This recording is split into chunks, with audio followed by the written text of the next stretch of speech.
Assalamualaikum warahmatullahi wabarakatuh. Selamat datang di presentasi kelompok 2 yang beranggotakan 3 orang. Saya Nadia Alfiana, NIM 043. Saya Beta Nazilah, NIM 042. Dan saya Ayla Rusdiana, NIM 038. Di sini kita akan membahas tentang fungsi-fungsi manajemen dan aplikasinya.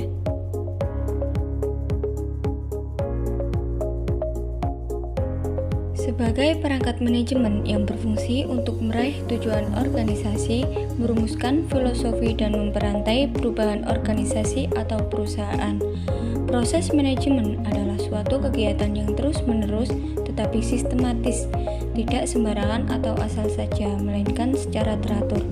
Dalam peraturan yang terus-menerus itu, manajemen mempunyai tujuan yang akan dicapai. Tetapi, meskipun tujuan telah dicapai, maka disusul atau dilanjutkan dengan berikutnya. Selanjutnya, manajemen sebagai suatu proses, banyak tugas atau fungsi yang fundamental. Fungsi fundamental ini oleh beberapa ahli berlainan mendapat, tetapi pada hakikatnya yang jadi klasifikasi pokok yaitu perencanaan, pengarahan, dan pengawasan. Nah, tujuan dari presentasi ini yaitu untuk menambah pengetahuan penulis dan pembaca tentang fungsi-fungsi manajemen dan aplikasinya. Selanjutnya kita masuk ke fungsi manajemen. Dengan bahasa sederhana, fungsi atau proses manajemen merupakan alat atau cara seorang manajer atau kepala sekolah untuk melakukan pekerjaan dalam rangka mencapai tujuan.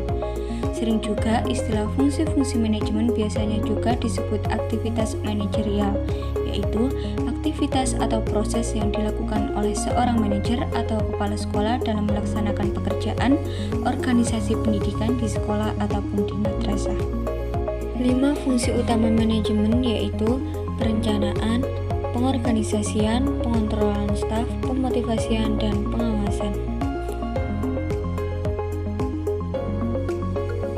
Yang pertama, planning atau perencanaan adalah penentuan serangkaian tindakan untuk mencapai suatu hasil yang diinginkan. Dalam definisi lainnya, perencanaan dirumuskan sebagai penetapan tujuan, kebijakan, prosedur, anggaran, dan program dari suatu organisasi. Fungsi perencanaan manajemen yaitu 1. Menentukan keadaan-keadaan organisasi, 2. Survei lingkungan, 3. Menentukan tujuan atau objektif. Cara pengaplikasian perencanaan yaitu 1. Menyusun rencana bisnis tahunan yang mencakup tujuan finansial dan operasional. 2. Mengembangkan strategi pemasaran untuk memasuki pasar baru. 3. Menyusun jadwal proyek dengan tenggat waktu dan alokasi sumber daya. Selanjutnya, yang kedua yaitu organizing atau pengorganisasian adalah keseluruhan aktivitas manajemen dalam mengelompokkan orang-orang serta penetapan tugas, fungsi, wewenang, serta tanggung jawab masing-masing dengan tujuan terciptanya aktivitas-aktivitas yang berdaya guna dan berhasil guna dalam mencapai tujuan yang telah ditentukan. Fungsi pengorganisasian manajemen yaitu 1. Tetapkan dengan teliti dan tentukan pekerjaan yang akan dilaksanakan. 2. Bagi-bagi pekerjaan menjadi tugas-tugas tiap orang. 3. Bagikan pekerjaan, pertanggungjawaban, dan luas kekuasaan yang akan dilaksanakan. Cara pengaplikasian organizing yaitu 1. Membentuk tim kerja dan mendefinisikan peran serta tanggung jawab anggota tim. 2. Menyusun struktur organisasi seperti departemen dan unit bisnis. 3. Mengatur logistik dan distribusi dalam rantai pasukan. Ketiga, staffing atau pengontrolan staf merupakan penyusunan personalia pada suatu organisasi sejak dari perekrutan tenaga kerja, pengembangannya, sampai dengan usaha agar setiap tenaga kerja memberi daya guna maksimal kepada organisasi.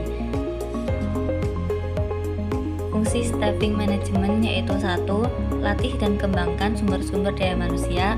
2. Ubah dan sesuaikan kuantitas dan kualitas sumber-sumber daya manusia sehubung dengan hasil-hasil pengawasan dan perubahan-perubahan kondisi. 3. Berhubungan setelah dan selama proses pengisian pegawai.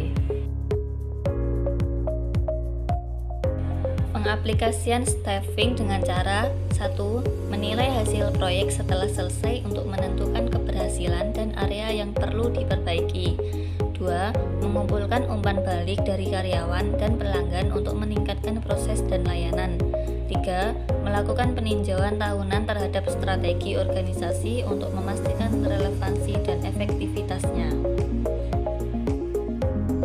Yang keempat, motivating atau pemotivasian dilakukan dengan pemberian inspirasi, semangat dan dorongan oleh atasan kepada bawahan, ditujukan agar bawahan bertambah kegiatannya atau mereka lebih bersemangat melaksanakan tugas-tugas sehingga mereka lebih berdaya guna dan berhasil guna. Fungsi pemotivasian manajemen: 1. Beri bawahan upah berdasarkan pelaksanaan. 2. Adakan lingkungan yang memberikan dorongan dengan meneruskan keadaan yang berubah-ubah serta tuntutan-tuntutannya. Yang terakhir, latih dan bimbing bawahan untuk memenuhi ukuran-ukuran pelaksanaan itu. Cara pengaplikasian motivating: yang pertama, melakukan pertemuan rutin untuk memotivasi tim dan mendiskusikan kemajuan proyek. Yang kedua, memberikan umpan balik dan pelatihan untuk meningkatkan keterampilan karyawan. Yang ketiga, menerapkan program penghargaan untuk menghargai pencapaian dan kinerja yang baik. Yang terakhir yaitu controlling atau pengawasan. Sering juga disebut dengan istilah pengendalian, adalah pengadaan penilaian bila perlu mengadakan koreksi sehingga apa yang dilakukan bawahan dapat diarahkan ke jalan yang benar dengan maksud tercapai tujuan yang sudah ditentukan sebelumnya. Fungsi controlling manajemen: yang pertama, monitoring hasil dan bandingkan ukuran, perbaiki penyimpangan dan ubah dan sesuaikan cara pengawasan sehubung dengan hasil pengawasan. Pengaplikasian pengawasan dapat dilakukan dengan cara: yang pertama, menggunakan indikator kinerja utama atau KPI untuk mengevaluasi hasil dan proses. Yang kedua, melakukan audit rutin untuk memastikan kepatuhan terhadap standar operasional. Yang ketiga, menyusun laporan keuangan dan mengevaluasi hasil terhadap anggaran. Jenis aplikasi manajemen: yang pertama, perencanaan. Jenis ini memiliki kegiatan dengan tujuan menentukan arah perusahaan ke depannya. Setiap keputusan yang diambil akan menjadi landasan strategi yang hendak dibuat. Yang kedua, organisasi. Jenis ini dilaksanakan dengan melibatkan banyak orang yang terkait dengan perusahaan. Yang ketiga, pengarahan. Pada jenis ini manajemen perlu sosialisasi mengenai tupoksi masing-masing perlu dilakukan agar tidak saling tumpang tindih. Yang keempat, pengawasan. Dalam menjalankan fungsi-fungsi manajemen diperlukan pengawasan untuk memastikan pekerjaan selesai tepat waktu dan proses sesuai dengan standar yang ada. Yang kelima yaitu koordinasi. Dilakukan dengan berinteraksi dengan orang yang terlibat dengan perusahaan baik secara langsung atau tidak langsung. Yang keenam, pelaporan. Bertugas dalam mendokumentasikan semua kemajuan yang diperoleh dari perusahaan yang nantinya bisa dinilai bersama atau evaluasi. Yang ketujuh, penetapan anggaran.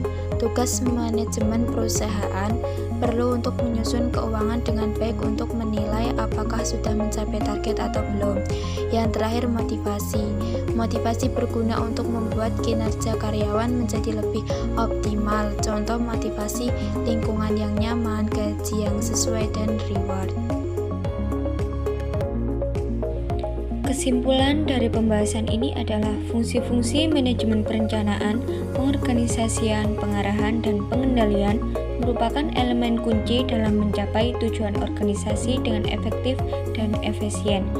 Aplikasi yang tepat dari fungsi-fungsi ini membantu dalam menyelaraskan upaya, memanfaatkan sumber daya secara optimal, dan beradaptasi dengan perubahan yang ada. Evaluasi dan penyesuaian yang berkelanjutan terhadap fungsi-fungsi ini akan meningkatkan kinerja dan keberhasilan dalam suatu organisasi. Semoga materi ini dapat bermanfaat bagi kita semua. Sendiri tanpa kekasih, sekian dan terima kasih.